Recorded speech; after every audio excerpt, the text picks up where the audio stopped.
Hello नमस्कार, स्वागत है आपका आपके चैनल ऑल इन वन में। आज की हमारी क्लास होने वाली है previous year question paper SST यानी कि सामाजिक अध्ययन के पेपर 2 में पूछे गए प्रश्न जो कि सीटेट 2022 दिसंबर में पूछे गए थे। उन सभी क्वेश्चनों का आज हम लोग का क्लास होने वाला है। आपका एग्ज़ाम नज़दीक है तो उसी को देखते हुए प्रीवियस ईयर क्वेश्चनों की एक श्रृंखला चलाई गई है, जिसके लिए आप सब लोग एकदम से तैयार होकर पढ़िएगा अच्छे से, जिसकी आपके स्कोर में इजाफा हो सके। ठीक है, तो क्लास शुरू करने से पहले चैनल पर नए हो तो चैनल को सब्सक्राइब कीजिएगा। ठीक है, वीडियो को लाइक कीजिएगा, शेयर कीजिएगा। पहले क्वेश्चन की तरफ चलते हैं। दिया गया है सीई का प्रयोग होता है, आपको बताना सीई का प्रयोग कहाँ होता है, तो वो होता है कॉमन एरर, यानी ऑप्शन नंबर 1 आपका राइट आंसर हो जाएगा। क्वेश्चन नंबर 2 दिया गया है निम्नलिखित कथनों को पढ़ें तथा सही विकल्प को चुनिए। ठीक है, तो आपको बताना निम्नलिखित रूप से कर संग्रह की व्यवस्था, जिसे फसलों पर लगाए गए कर सबसे महत्वपूर्ण थे। ये प्रचुर संसाधनों को संग्रहित कर महाजनपदों के राजा विशाल किले बनवाते थे और बड़ी सेना रखते थे। दूसरा दिया गया लगभग 2500 से 3000 वर्ष पूर्व हल्के लोहे के फांस के इस्तेमाल में वृद्धि और धन के पौधों के रोपण में फसलों की उपज बढ़ाई गई। तो आपको बताना है, तो इसका राइट आंसर आपका क्या हो जाएगा, तो इसका आपका राइट आंसर हो जाएगा ऑप्शन नंबर 3। ए और बी दोनों सही हैं तथा बी ने एक ही प्रक्रिया को सुगम बनाया है। अगला क्वेश्चन है क्वेश्चन नंबर 3। दिया गया है निम्नलिखित कथनों पर विचार करें और सही विकल्प का चयन करें। कथन ए दिया गया है मिनाज ए सिराज रजिया सुल्तान के साथ समय के इतिहासकार का मानना था कि रानी का शासन समाज व्यवस्था के आदर्शों के विरुद्ध था। दूसरा है रजिया ने अपने अवलोकों में अपना नाम पुरुषों जैसा लिखवाकर अपने पुरुष होने का भ्रम पैदा किया था। तो क्वेश्चन नंबर 3 का राइट आंसर क्या हो जाएगा, तो वो हो जाएगा कथन ए सही है परंतु आर गलत है। ठीक है, यानी कि कथन ए सही है, सेकंड गलत है। क्वेश्चन नंबर 4 दिया गया है आपका निम्नलिखित कथन ए तथा बी को पढ़ें तथा सही विकल्प को चुनें। कथन ए दिया गया बाजेद अली शाह के संरक्षण में कथक एक प्रमुख कला रूप में उभरा। बी दिया गया कथक को 19वीं तथा 20वीं शताब्दियों में अधिकांश ब्रिटिश प्रशासकों ने पसंद किया। तो क्वेश्चन नंबर 4 का आपका राइट आंसर क्या हो जाएगा, तो वो हो जाएगा आपका ए सही है परंतु बी गलत है। ठीक है, अगला क्वेश्चन है क्वेश्चन नंबर 5। दिया गया भारतीय उपमहाद्वीप में क्षेत्रीय संस्कृतियों के बारे में पढ़ाने के लिए शिक्षक सूचना कार्ड उपलब्ध कराता है। तो इसका राइट आंसर क्या हो जाएगा, क्वेश्चन नंबर 5 का आपका राइट आंसर हो जाएगा चौपाइयों और शब्दों पर। अगला क्वेश्चन है क्वेश्चन नंबर 6। दिया गया निम्नलिखित कथनों पर विचार करें और सही विकल्प का चयन करें। दिया गया 13वीं सदी के बाद की अवधि में लिखित सामग्री की संख्या और विविधता आश्चर्यजनक रूप से बढ़ गई। कथन सेकंड दिया गया 14वीं सदी के दौरान कागज क्रमशः सस्ता और आसानी से उपलब्ध होने लगा। तो क्वेश्चन नंबर 6 का राइट आंसर आपका क्या हो जाएगा, तो वो आपका हो जाएगा कि कथन ए और दोनों कथन सही हैं तथा सेकंड ए की सही व्याख्या है। ठीक है, अगला क्वेश्चन है क्वेश्चन नंबर 7। दिया गया औपनिवेशिक भारत में नील की खेती की मुख्य व्यवस्थाएं क्या थी, आपको बताना निज महल रैयती। तो क्वेश्चन नंबर 7 का राइट आंसर आपका हो जाएगा निज और रैयती। ठीक है, ऑप्शन नंबर बी आपका राइट आंसर हो जाएगा। अगला क्वेश्चन है क्वेश्चन नंबर 8। दिया गया है 1857 के विद्रोह के बाद अंग्रेजों ने निम्नलिखित में से कौन सा बदलाव किया, आपको बताना है कि कौन सा बदलाव किया गया था। तो वो आपका कौन सा किया गया था, ऑप्शन नंबर 4 आपका राइट आंसर हो जाएगा भूस्वामी और जमींदारों की रक्षा करने के लिए उनकी ज़मीनों पर उन्हें अधिकार दिए गए। अगला क्वेश्चन है क्वेश्चन नंबर 9। निम्नलिखित में से किसने पूना में विधवा गृह की स्थापना की थी, तो आपको बताना है कि किसने पूना में विधवा गृह की स्थापना की थी। तो वो किसने की थी, वो की थी पंडिता रमाबाई ने। ठीक है, अगला क्वेश्चन है क्वेश्चन नंबर 10। दिया गया है निम्नलिखित सुधार आंदोलनों को इनके नेताओं के साथ मिलान कीजिए। तो आपको इनको मिलान को करना है। ठीक है, क्वेश्चन नंबर 10 दिया गया है, तो इसका राइट आंसर आपका क्या रहेगा, तो सतनामी आंदोलन, ये जो घासीदास द्वारा इनकी स्थापना की गई थी। ठीक है, और दिया गया है बी सत्यशोधक समाज, ये ज्योतिबा फूले द्वारा की गई थी। ठीक है, बी आपका ये हो जाएगा। सी दिया गया मंदिर प्रवेश आंदोलन, ये भीमराव अंबेडकर द्वारा किया गया था। और डी दिया गया है स्वाभिमान आंदोलन, ये आपका पेरियार द्वारा किया गया था। ठीक है, तो आपका option number C right answer हो जाएगा। अगले क्वेश्चन की तरफ चलते हैं। क्वेश्चन नंबर 11 है। दिया गया है 19वीं सदी के भारत में समाज सुधारक भारतीय समाज में परिवर्तन चाहते थे, क्योंकि वे चाहते थे कि अन्यायपूर्ण तौर तरीकों से छुटकारा पा जाए। वे मानते थे कि परिवर्तन आवश्यक थे। वे ब्रिटिश अधिकारियों द्वारा की गई आलोचनाओं में शर्मिंदा थे। तो आपको बताना है क्वेश्चन नंबर 11 का राइट आंसर क्या हो जाएगा, तो वो हो जाएगा आपका ए और बी। ठीक है, अगला क्वेश्चन है क्वेश्चन नंबर 12 दिया गया जनता को सरकार की अच्छी नीयत पर भरोसा नहीं करना चाहिए, यह कथन राष्ट्रीय आंदोलन के समय निम्नलिखित में से किस व्यक्ति के आंदोलनों का आधार बनी थी। तो आपको बताना है किसका आधार बनी थी, तो ये बनी थी विपिन चंद्र पाल का। ठीक है, अगला क्वेश्चन है क्वेश्चन नंबर 13 दिया गया है। दिया गया बंगाल विभाजन और स्वदेशी आंदोलन के समय विषय में निम्नलिखित में से कौन से कथन सही नहीं है। सही नहीं आपको बताना है। तो वायसराय मिंटो ने 1905 में बंगाल का विभाजन कर दिया। ऑल इंडिया मुस्लिम लीग ने बंगाल के विभाजन का समर्थन किया। स्वदेशी आंदोलन ने ब्रिटेन संस्थाओं और वस्तु के बहिष्कार पर जोर दिया। कांग्रेस का मध्य मार्गी धारा बंगाल के विभाजन के पक्ष में था। तो आपको बताना कौन सा सही नहीं है।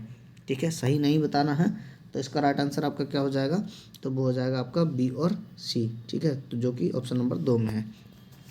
अगला क्वेश्चन है क्वेश्चन नंबर 14 है स्वतंत्रता के बाद भारत को विकास संबंधी समस्याओं पर ध्यान देना जरूरी था। तो आपको बताना क्या ध्यान देना जरूरी था। रोजगार देने वाले उद्योग को बढ़ावा देने के द्वारा, खेती की उपज बढ़ाने के द्वारा, हिंसा और संघर्षों की समस्याओं पर ध्यान देने द्वारा।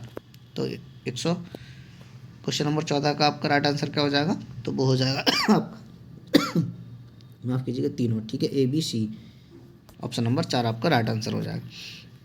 अगला क्वेश्चन दिया क्वेश्चन नंबर 15 क्षुद्र ग्रह किसकी कक्षाओं के बीच पाए जाते हैं। तो आपको बताना क्षुद्र ग्रह किसकी कक्षाओं के बीच पाए जाते हैं, तो वो पाए जाते हैं मंगल और बृहस्पति की। ठीक है, ऑप्शन नंबर 2 आपका राइट आंसर हो जाएगा। अगला क्वेश्चन है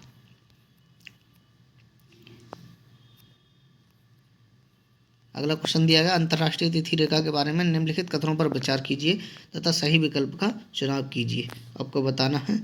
तो यह प्रशांत महासागरों के बीचों बीच से गुजरती है। यह लगभग 180 डिग्री देशांतर के साथ चलती है। 180 डिग्री अक्षांश के साथ साथ चलती है। तो आपको बताना है।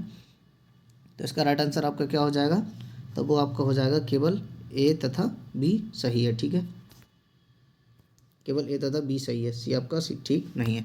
अगला क्वेश्चन है क्वेश्चन नंबर 17 दिया गया है जब 75 डिग्री पूर्व अक्षांश पर 10:30 बजे पूर्वाह्न का समय होगा तब ग्रीनविच पर क्या समारोह होगा। तो आपको बताना है।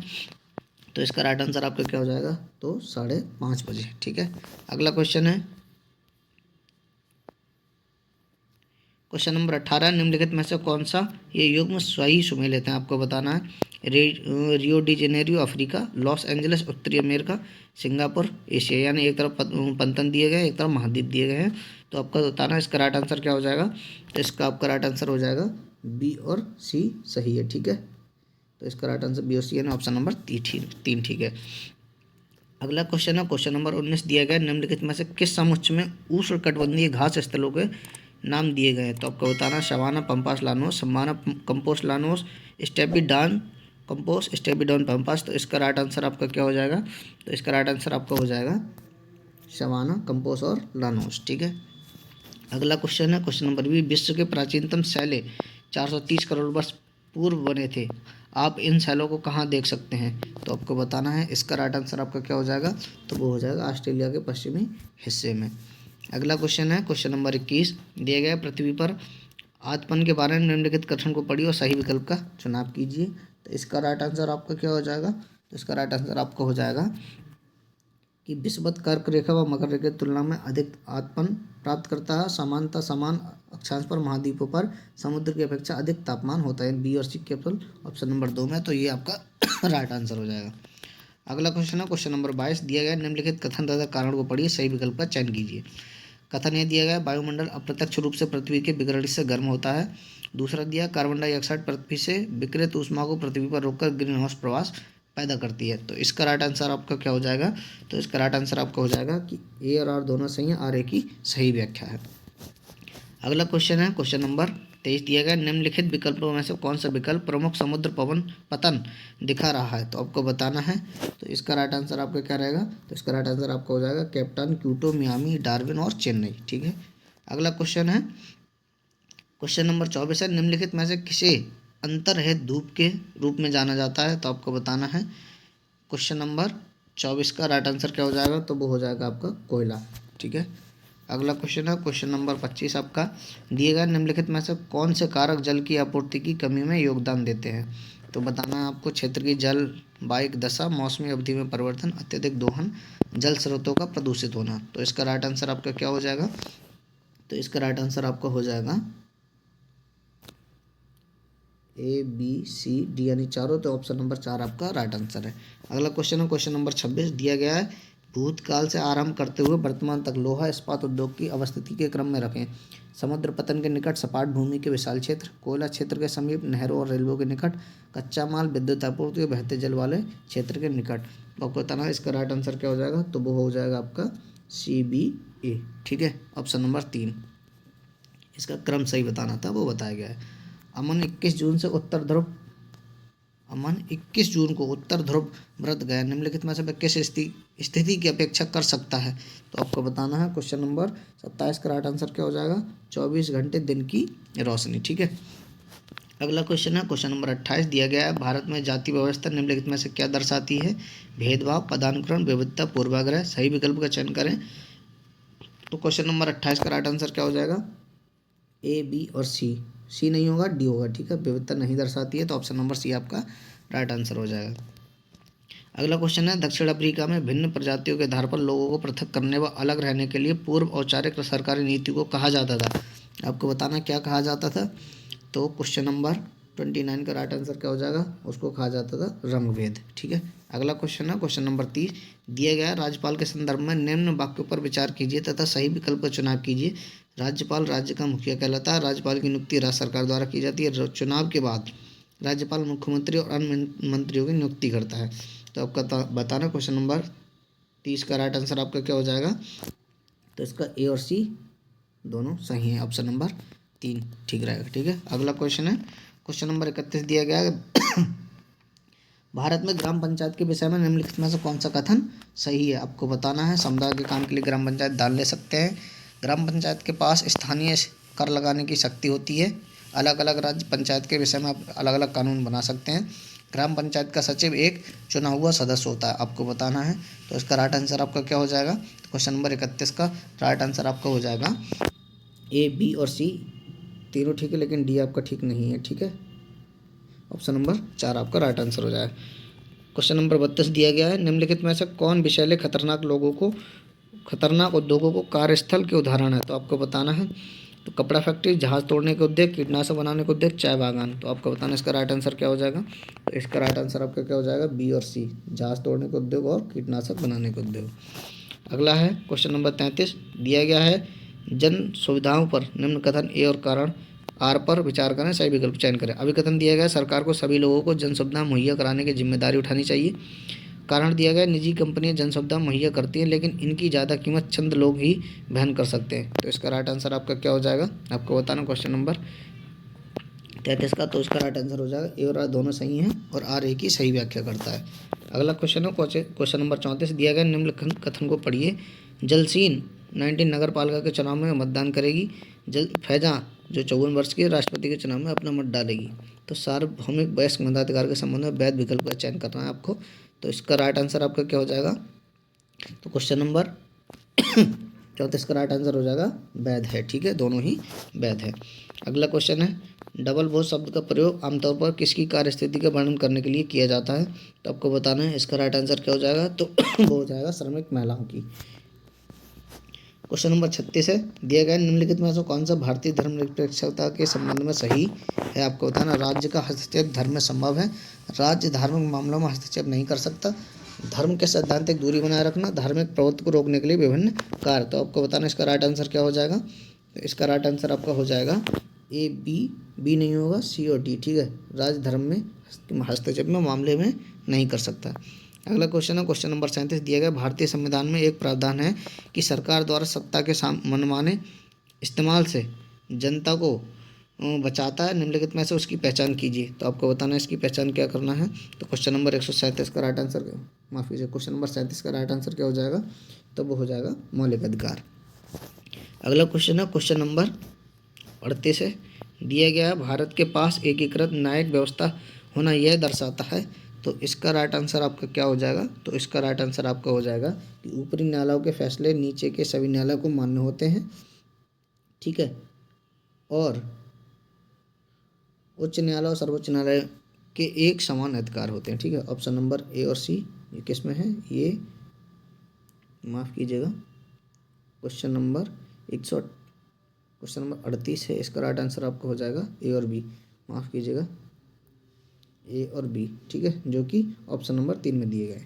अगला क्वेश्चन है क्वेश्चन नंबर 39। भारतीय संविधान के किस अनुच्छेद के अनुसार अस्पृश्यता का उन्मूलन तथा किसी भी रूप में इसका निषेध किया गया है? इसका राइट आंसर क्या हो जाएगा? तो वो हो जाएगा अनुच्छेद 17, ठीक है। अगला क्वेश्चन है क्वेश्चन नंबर 40 दिया गया है, न्यूनतम वेतन अधिनियम जैसे कानून का क्रियान्वयन एवं लोकतंत्र के लिए क्यों महत्वपूर्ण है? तो आपको बताना ये क्यों महत्वपूर्ण है। तो क्वेश्चन नंबर आपका 40 दिया गया है, इसका राइट आंसर क्या हो जाएगा? तो ये तीनों ही इसके राइट आंसर हो जाएंगे, ऑप्शन नंबर ए आपका राइट आंसर हो जाएगा। अगला क्वेश्चन है क्वेश्चन नंबर 41, सही विकल्प का चयन करते हुए कथन या विवरण को पूरा कीजिए। सामाजिक विज्ञान वह विज्ञान है जो अध्ययन करता है, तो आपको बताना है कौन सा विज्ञान है? मनुष्य और उनके सामाजिक व सांस्कृतिक व्यवस्थाओं के बीचों बीच, ठीक है। अगला क्वेश्चन है क्वेश्चन नंबर 42 दिया गया है, कथन यह दिया गया है, सामाजिक विज्ञान शिक्षण का ध्येय बच्चों को एक नैतिक और मानसिक ऊर्जा प्रदान करना होता है, इसलिए कि वे स्वतंत्र रूप से सोच सकें और अपनी विशेषता खोए बिना सामाजिक बलों का सामना कर सकें। बी दिया गया है, सामाजिक विज्ञान स्वतंत्रता, विश्वास, पारस्परिक सम्मान और विविधता के प्रति सम्मान जैसे मानवीय गुणों के लिए एक जनाधार का निर्माण करने और उसका विस्तार करने की नियामक जिम्मेदारी का वहन करता है। तो आपको बताना इसका राइट आंसर क्या हो जाएगा? तो इसका राइट आंसर हो जाएगा ए तथा बी दोनों सही हैं तथा बी सही व्याख्या करता है ए की। अगला क्वेश्चन है क्वेश्चन नंबर 43, समय रेखा इतिहास के शिक्षण में क्यों इस्तेमाल की जाती है? आपको बताना है क्यों इस्तेमाल की जाती है। तो की जाती है दो कालखंडों के मध्य संबंध का पता करने में। अगला क्वेश्चन है क्वेश्चन नंबर 44 दिया गया, एक शिक्षिका अपनी कक्षा के बच्चे से पूरे क्लास के लिए नियम बनाने को कहती है, विचार पूरी कक्षा से लेते हैं, विद्यार्थी द्वारा हर एक नियम पर चर्चा होती है और वे अपना सहमति देते हैं, इन नियमों को लिखा जाता है और वह कक्षा की दीवार पर चिपका दिया जाता है। यह गतिविधि निम्नलिखित में से कौन से विषय को परिचित कराने के लिए उचित गतिविधि हो सकती है? तो आपको बताना ये क्या है? ये संसद, इसका राइट आंसर हो जाएगा। अगला क्वेश्चन है, प्रारंभिक स्कूल के छात्र को किसी भी स्वतंत्रता सेनानी की भूमिका को बताने के लिए सबसे उचित तरीका निम्नलिखित में से कौन सा होगा? तो आपको बताना क्वेश्चन नंबर माफ कीजिए क्वेश्चन नंबर 45 का राइट आंसर आपका क्या हो जाएगा? तो वो हो जाएगा आपका विवरणात्मक विधि, ठीक है। अगला क्वेश्चन है क्वेश्चन नंबर 46 दिया गया, निम्नलिखित में से कौन से चरण पाठ योजना के अंतर्गत होने चाहिए? आपको बताना है इसका राइट आंसर क्या हो जाएगा? तो वो कौन से होने चाहिए? तो वो होने चाहिए मूल्यांकन करने हेतु कार्यनीतियाँ बनाना। अगला है क्वेश्चन नंबर 47, पूछा गया निम्नलिखित में से ऋतुओं को घटनाक्रम के से छात्रों को परिचित कराने के लिए सबसे अच्छा तरीका कौन सा है? तो वो कौन सा होगा? वाद विवाद, प्रदर्शन, केस अध्ययन, पैनल परिचर्या। तो ये इसका राइट आंसर आपका क्या हो जाएगा? तो वो हो जाएगा आपका प्रदर्शन, ठीक है। अगला क्वेश्चन है क्वेश्चन नंबर 48 दिया गया है, क्वेश्चन नंबर 48 में कहा, सामाजिक विज्ञान की पाठ्य पुस्तक में मानचित्र और निर्देशों की क्या भूमिका हो सकती है? आपको बताना है कि क्या भूमिका हो सकती है। तो वो हो सकती है अवधारणाओं को समझने की, उत्सुकता उत्पन्न करने की, अनुमान लगाने की और दृश्य वृत्तांत के रूप में, ठीक है। A B C and D, तो ये ऑप्शन नंबर 2 आपका राइट आंसर हो जाएगा। क्वेश्चन नंबर 49 दिया गया है, छात्रों को यह समझना कि हमारे लैंगिक बोध अक्सर इस बात पर निर्भर होता है कि हम किस परिवार या किस समाज में रहते हैं, निम्नलिखित में से कौन सी गतिविधियाँ बेहतर होंगी? तो आपको बताना कौन सी गतिविधियाँ बेहतर होंगी। तो वो होंगी घर के काम पर चर्चा तथा पुरुषों के कार्य में साथ इस कार्य के महत्व पर चर्चा। दूसरा, बच्चों को खिलौना एवं खेले के लैंगिक चरित्र को पहचानने के लिए कहना, ठीक है। ऑप्शन नंबर आपका ए राइट आंसर हो जाएगा। क्वेश्चन नंबर 50 है, आदिवासियों के स्कूल कार्यक्रम में रंग बिरंगे कपड़े पहने, सिर पर मुकुट लगाया, पुराने किस्म पर पिछड़ा दिखाना एक विशिष्ट उदाहरण है रूढ़िबद्ध धारणाओं का, ठीक है। ऑप्शन नंबर 2 आपका राइट आंसर हो जाएगा। अगला क्वेश्चन है क्वेश्चन नंबर 51 है, सामाजिक विज्ञान की कक्षा के रूप में खदान का एक क्षेत्र भ्रमण अवसर बन सकता है। आपको बताना है किसका अवसर बन सकता है। तो इसका राइट आंसर आपका क्या हो जाएगा? तो वो हो जाएगा आपका पृथ्वी से कर्षण की प्रक्रिया ज्ञात करने के लिए, इसके माध्यम से अपनी जीविका अर्जित करने वाले लोगों के साथ जुड़ने के लिए, संसाधन उपयोग में बहुपरपक्षों के लिए विकास में अनेक विचारों पर चिंतन करने के लिए, यानी ABCD ऑप्शन नंबर 4 आपका राइट आंसर है। क्वेश्चन नंबर 52 दिया गया है, निम्नलिखित में से कौन सी रचनावादी कक्षा की विशेषता नहीं है। ध्यान रखना, नहीं पूछा गया है कौन सी विशेषता नहीं है, तो इसका राइट आंसर आपका क्या हो जाएगा, वो हो जाएगा कक्षा में अधिगम अध्यापक द्वारा संचालित होती है। अगला क्वेश्चन दिया गया क्वेश्चन नंबर 53, सामाजिक न्याय के बारे में पढ़ाते समय एक शिक्षक का लक्ष्य होना चाहिए। तो शिक्षक का क्या लक्ष्य होना चाहिए वो आपको बताना है। तो क्वेश्चन नंबर 143 का राइट आंसर क्या हो जाएगा, माफ कीजिए, क्वेश्चन नंबर 53 का राइट आंसर क्या हो जाएगा, तो वो हो जाएगा आपका ए, सामाजिक न्याय की जांच करने के लिए कक्षा में परिस्थितियाँ प्रदान करना, और सी, सामाजिक व्यवस्थाओं वास्तविकताओं पर चिंतन करने के लिए विद्यार्थियों को समर्थ बनाने। ऑप्शन नंबर 3 आपका राइट आंसर हो जाएगा। अगला है क्वेश्चन नंबर 54 दिया गया है, कथन 1 और कथन 2 दिया गया, इतिहास की रचना कैसे हुई, निम्नलिखित दो कथनों को पढ़िए। इतिहासकार अतीत को समझने के लिए विभिन्न स्रोतों का उपयोग करते हैं, यह उनके अध्ययन की अवधि एवं उनके अन्वेषण की प्रकृति पर निर्भर करता है। दूसरा दिया गया, लेखक ने मौलिक रूप से क्या लिखा है, इसका अनुमान लगाने के लिए जैसे अवतरण के विभिन्न पांडुलिपि अनुवादों को इतिहासकारों को पढ़ना पड़ता है। तो इसका राइट आंसर आपका क्या हो जाएगा, क्वेश्चन नंबर 54 का, तो इसका राइट आंसर हो जाएगा आपका कथन ए और 2 दोनों सही हैं। ठीक है, क्वेश्चन नंबर 55 दिया गया है, निम्नलिखित में से कौन से परियोजना कार्य के आयोजन का सोपान है, आपको बताना है। तो कौन सा है, तो वो आपका है समूह परियोजना हेतु समूह का निर्माण, संसाधनों की सूचना का संग्रहण, रिपोर्ट बनाना, ये तीनों ही, यानी ABC ऑप्शन नंबर 4 आपका राइट आंसर है। अगला दिया गया है क्वेश्चन नंबर 56, निम्नलिखित में से कौन से प्रश्न अधिगमकर्ता के संप्रत्यों को लागू करने के कौशल का आंकलन करते हैं, तो आपको बताना है। तो कौन कौन से हैं, तो वो आपके अनुसार सरकार को किसानों को कर मुक्त दिलाने में क्या करना चाहिए। दूसरा, कल्पना कीजिए कि आप मछुआरों के समुदायों के एक परिवार से हैं और इस बात पर चर्चा हो रही है कि क्या इंजन लेने के लिए बैंक से उधार लिया जाए। तो ये दोनों आपके राइट आंसर हो जाएंगे। अगला क्वेश्चन है क्वेश्चन नंबर 57, निम्नलिखित में से कौन सा से प्रश्न अधिगमकर्ता के मूल्यांकन कौशल का आकलन करता है, तो बताना है आपको कौन कौन करता है। तो ये आपका हो जाएगा केवल एक, निम्नलिखित आंकड़ों पर बड़े बड़े छोटे किसानों की दशाओं की तुलना कीजिए, खेतों की जुताई, लोन की आवश्यकता और फसल बेचना। अगला क्वेश्चन है क्वेश्चन नंबर 58 दिया गया है, निम्नलिखित में से कौन मानचित्र पर चित्रित किया जा सकता है, आपको बताना कौन चित्रित किया जा सकता है। तो वो किया जा सकता है किस किस को, विश्व की महासागरीय घाटियाँ, जिब्राल्टर की खाड़ी और अक्टूबर के महीने में वर्षा। ठीक है, यानी A, B और D, तो ये ऑप्शन नंबर 4 में आपका राइट आंसर हो जाएगा। अगला क्वेश्चन है क्वेश्चन नंबर 59 दिया गया, एक प्राकृतिक भ्रमण के बाद विद्यार्थियों को सबसे पहले आंक सकते हैं उनके किसके आधार पर, आपको बताना है अवलोकन के आधार पर। ठीक है, क्वेश्चन नंबर 60, एक शिक्षक अपनी कक्षा में निम्नलिखित प्रश्न पूछते हैं, जल संबंधी कौन सी समस्याएं हैं जिनका आप अपने दैनिक जीवन में सामना करते हैं। तो आपको बताना इसे माना जा सकता है, इसको क्या माना जा सकता है। तो इसका राइट आंसर क्या रहेगा आपका क्वेश्चन नंबर 60 का, तो वो रहेगा एक खुले अंत वाले प्रश्न के रूप में। तो ये थे आपके 60 क्वेश्चन। ठीक है, 2022 दिसंबर सीटेट में पूछे गए सामाजिक अध्ययन के 60 क्वेश्चनों को हम लोगों ने डिस्कशन किया। बेहतरीन तैयारी के लिए आप हमसे जुड़े रहिएगा, अच्छे से पढ़िएगा। अगर क्लास अच्छी लगी हो तो क्लास को लाइक कीजिएगा। ठीक है, चैनल पर नए तो चैनल को सब्सक्राइब कीजिएगा। जय हिंद।